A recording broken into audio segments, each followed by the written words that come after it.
The girl behind me is one of the youngest serial killers in history.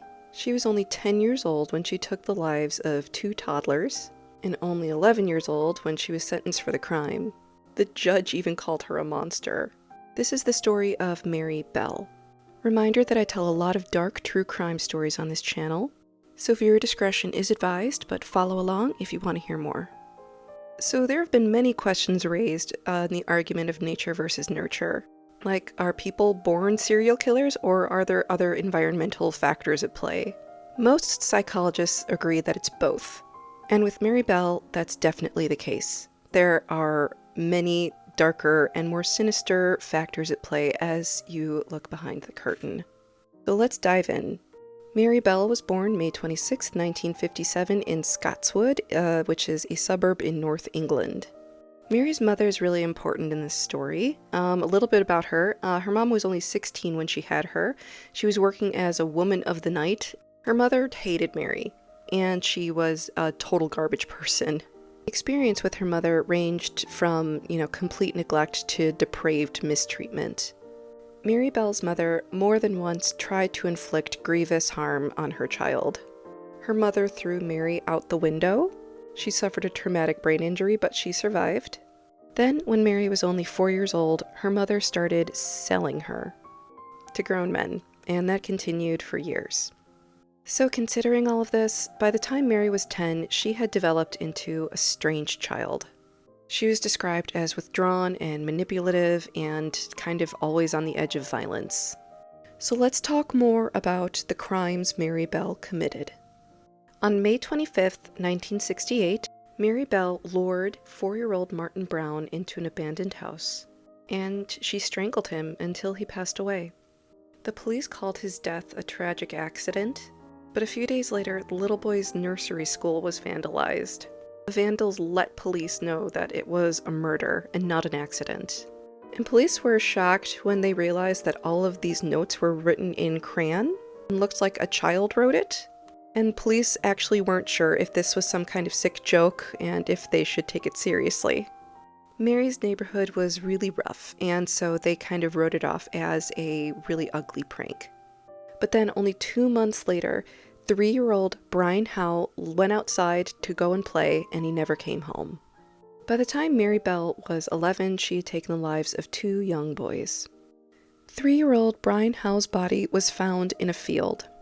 It was discovered that he had also been strangled, but he had the letter M carved into his torso. Upon investigation, the coroner started to see indicators that these crimes actually could have been committed by a child, so they started interrogating local children. Mary had been telling her classmates that she was responsible for the murders, but she had developed a reputation as an attention seeker and a show-off, so no one took her seriously. So here's how Mary was caught. So it turns out Mary had an accomplice for both of these crimes. So this is Mary Bell and this is Norma Bell. They are not related. She's 11, she's 13. Norma's father said that she was kind of developmentally on the slower side, so she typically followed Mary's lead. When Norma was questioned, she broke down and confessed that Mary had indeed been responsible for the deaths of these 2 young children. And a lot of neighborhood kids and parents came out of the woodwork to say that they had witnessed Mary strangling other children, but if, you told her to knock it off, she'd stop.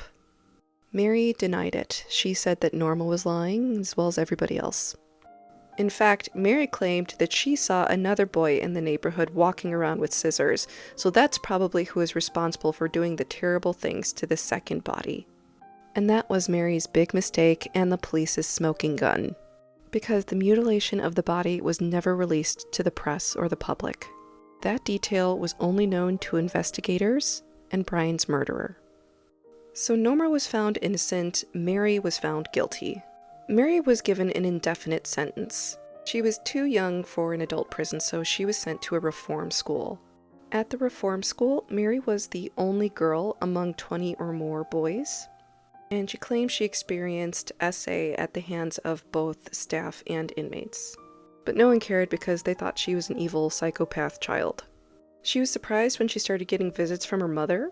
She'd be so excited that she'd write letters to her and color pictures for her mom.